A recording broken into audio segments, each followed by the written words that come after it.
Pablo Callejón está en la mañana de Telediario Federal. ¿Cómo te va, Pablo? Muy buenos días. Muy buenos días, el saludo para todos y todas. ¿Cómo están? Muy, pero muy bien. Fin de la Niña, no hay alerta por temperaturas extremas en todo el país, Pablo. Qué clima que nos está dando ahora ya así un respiro, parece, ¿no?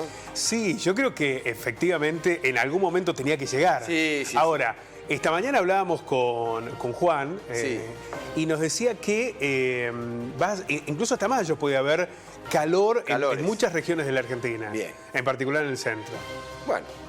Pero bueno, mientras sea en un par de días nomás y no sea tan agobiante como ahora. Y que venga acompañado de lluvia, ¿no? Porque esto lo siguió una sequía muy fuerte en distintos puntos, muy extremas, ¿no? Sí, lo que sí es el cambio climático, ¿no? Sí. Que antes nos parecía como una cuestión ficcional o lejana, y ahora lo estamos viendo de manera... Bueno, lo decían en cuanto a las producciones, ¿no? Para esto de estar justamente planificando las emergencias que se dan por este tipo de situaciones, bueno, son mucho más frecuentes, porque antes vos veías una sequía de este tipo cada 20 años o 30, ahora es cada un año, cada 2 años, el granizo mucho más frecuente que en otras oportunidades, las heladas en épocas que no corresponden o extemporáneas, como se dicen, también mucho más frecuentes. Incendios, inundaciones, todo tiene que ver con estas modificaciones. Muy acompañados. Efectivamente, de las condiciones naturales que nos terminan impactando. ¿De qué vas a hablar, Pablo? Bueno, vamos a hablar de la inflación. A ver, estaba tratando de buscar algunos otros elementos más allá de los que... De los números que dio a conocer el INDEC. Sí, y sobre todo de las causas que directamente nos parece que pueden impactar, ¿no?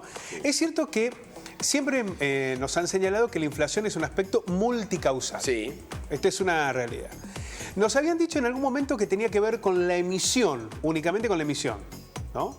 Después nos dijeron que era la emisión más el salario, aumentaba el salario y impactaba en la inflación. Después nos dijeron, es la emisión, el salario más el déficit. Después sumamos las reservas del Banco Central. Y fuimos incorporando un montón de elementos. Ahora, hace 6 años que los salarios pierden, por lo cual los salarios no están siendo hoy una cuestión inflacionaria. El Fondo Monetario Internacional lo ha incorporado además dentro del plan. El plan económico, lo hemos charlado mucho ayer, es ajuste salarial y además quita de subsidios o de beneficios.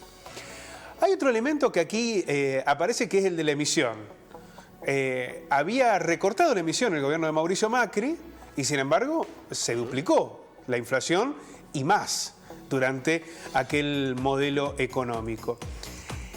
Es decir, hay muchos aspectos sobre el escenario, pero hay algunos de los que se habla poco, ¿no? Se habla mucho de la macroeconomía, de los aspectos de la política económica, pero hay algunos de los que se habla poco, que tiene que ver con el rol empresario, ¿no? Hay sectores que están muy concentrados, sobre todo el de los alimentos. Hay empresas que manejan primeras, segundas y hasta terceras marcas de un mismo producto, ¿no? Puede haber una mermelada que la primera marca es de la misma empresa, la segunda de la misma empresa, la tercera de la misma empresa. Sucede con los aceites, sucede con el fideo, con muchos productos, ¿no? Esto habla de una concentración, pero también de maniobras frente a la demanda del gobierno nacional. El gobierno acuerda con determinados productos y ¿qué pasa? Ese producto que la empresa acordó con el gobierno, de golpe empieza a desaparecer en las góndolas. No lo vemos. Parece que hubiese un desabastecimiento de ese producto. Y sin embargo aparece una segunda marca que no está dentro de los precios justos y que aparece en un lugar central. Y vos decís, pero la verdad que no la conozco, pero está ahí en la vidriera, en la góndola, y terminás comprando esa marca. Y cuando ves, es de la misma de la empresa que tiene a esa primera marca de precio justo que ya no está, ¿no? Y si no, te aparece una tercera. O te aparece una segunda marca y una tercera en oferta, y cuando ves, es de la misma empresa. Hay una enorme concentración en lo que tiene que ver con los productos alimenticios y además una imposición, porque esa empresa tiene la capacidad de negociar con determinado supermercado para que aparezca en primer plano el producto que te quieren vender. Y si vos querés buscar a lo mejor alguno de otra marca o de otro, o que aparezca efectivamente el precio justo, está ahí abajo de la góndola como escondidito. Otro de los elementos es el paquete de 1 kilo pasa a ser de 800 gramos. Y el acuerdo es con el precio justo es del paquete de 1 kilo. Entonces te venden el de 800 gramos y dicen, esto no está dentro del acuerdo. Es el de 800 o el de 1,5 kilos. Y vos decís, pero es la misma marca, es el mismo producto. Sí, pero es otro paquete. Y entonces ya tampoco podés acceder al precio justo. Y hay dos elementos que comienzan a aparecer con fuerza en el análisis del área de economía y en el análisis económico en general, que insisto, tiene que ver con el accionar de las empresas y donde parece que el Estado tiene un menor rol de control o de acción de intervención. Uno tiene que ver con el desvío, es decir, se le llama técnicamente el desvío, pero lo vamos a explicar. Puede aparecer el producto del acuerdo de precios justos en un supermercado a 50 pesos.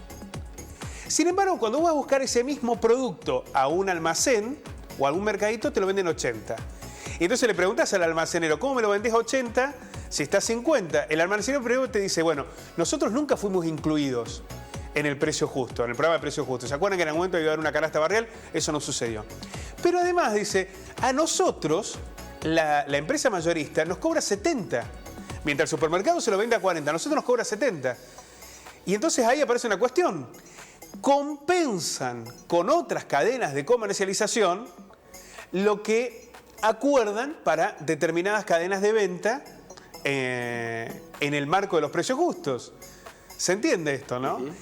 Compensan vendiéndotelo a 80 en un almacén lo que te cobran a 50 en un supermercado. Ahí tenés un elemento en el que el gobierno va a tener que intervenir, ya sea porque incorpora a las otras cadenas de comercialización o porque interviene en esa condición de venta. Es decir, no, mirá, no es que nosotros acordamos el precio justo para que vos lo vendas a 50 solamente en las grandes superficies comerciales.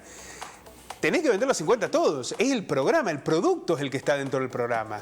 Y ahí, ¿qué tiene que pasar? Tiene que intervenir en la etapa de venta desde la fábrica a los comerciantes. Algo que, imagínate, si es difícil controlar la última etapa, que es en la que interviene también el usuario o el consumidor, lo que debe resultar de controlar así.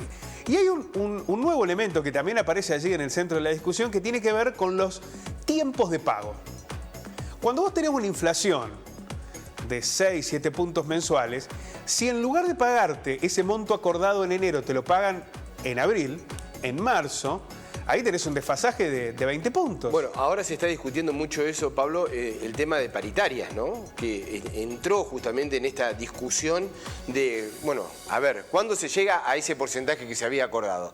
Ajá. Pongamos, de un 40%. Bueno, pero recién nos va a pagar el 40%, lo va a completar en junio. Vos decís, bueno, pero sigo perdiendo. Es claro.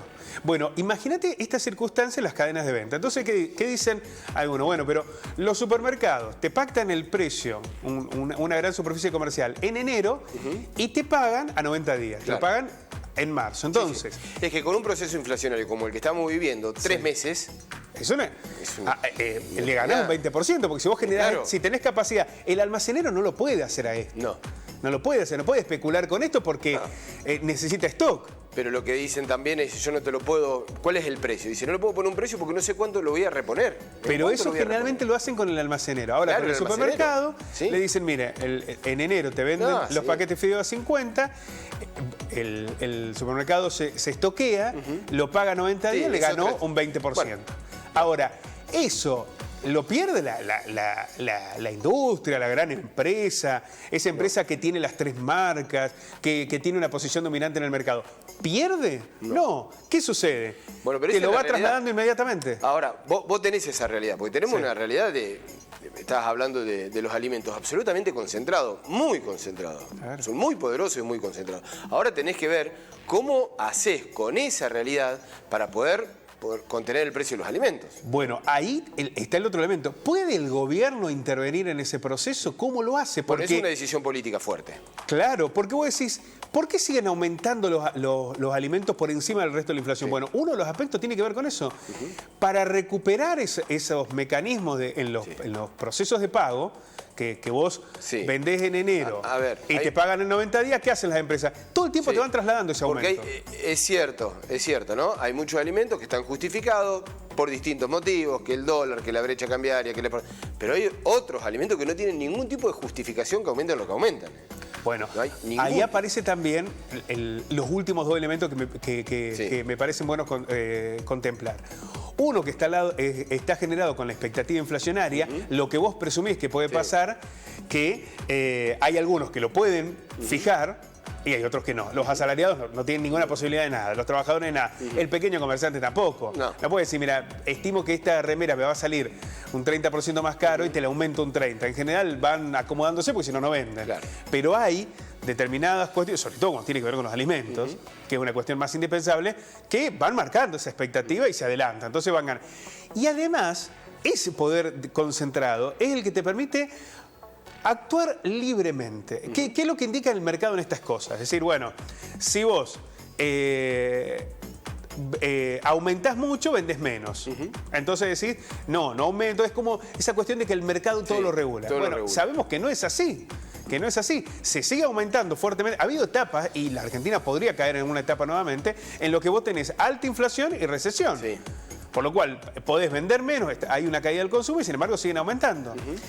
¿Por qué? Porque tienen poderes concentrados, dominantes, van buscando estrategias en las que pueden arbitrar todo el tiempo sobre ese mercado. En cambio, el resto de las cadenas de comercialización no tienen esa posibilidad. Ahora, con semejante escenario, ¿no? Vos tenés la cuestión macroeconómica, la cuestión económica, la cuestión privada, el rol del Estado. ¿Cuáles son las herramientas que el gobierno tiene para contrastar o para intervenir en estos procesos? Bueno, han pasado ¿cuánto? 48 horas del anuncio de la inflación, de 6 puntos. No ha habido ninguna medida que vaya en este sentido. Ninguna voz, ¿no? Está el presidente enterrado, pero Massa, por ejemplo, Tombolini, nadie. No han dicho nada. Han salido algunos dirigentes del Frente de Todos a decir que hay mucha preocupación y demás. Marzo pinta igual o peor que febrero. Ha habido aumento de tarifas que va a impactar, han aumentado los combustibles. Todo esto se traslada inmediatamente a los precios. La pregunta es, ¿qué otra herramienta tiene el Estado para contrarrestar todos estos procesos? En los que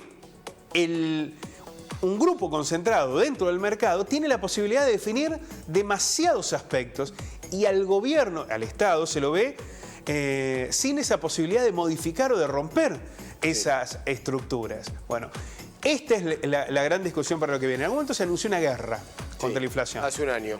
Hace un año. Después vimos que no había ni chisporroteo siquiera de aquella guerra. Se fue Guzmán, la inflación subió mucho, se pensaba que se iba a desacelerar. Esto ocurrió noviembre, diciembre. Volvimos a tener un escenario muy complicado en medio de condiciones paritarias. La mayoría de los gremios no han acordado todavía. No han acordado las cuestiones paritarias. Por lo cual, ahí también el trabajador dice, ¿qué negocio? Digamos, lo que me habían dicho en lo que pasaba en enero de diciembre, esta situación de ahora, bueno, algunos otros elementos que tenemos que poner en la mesa de debate al momento de hablar de la inflación. Muchísimas gracias, Pablo. A ustedes. Un abrazo.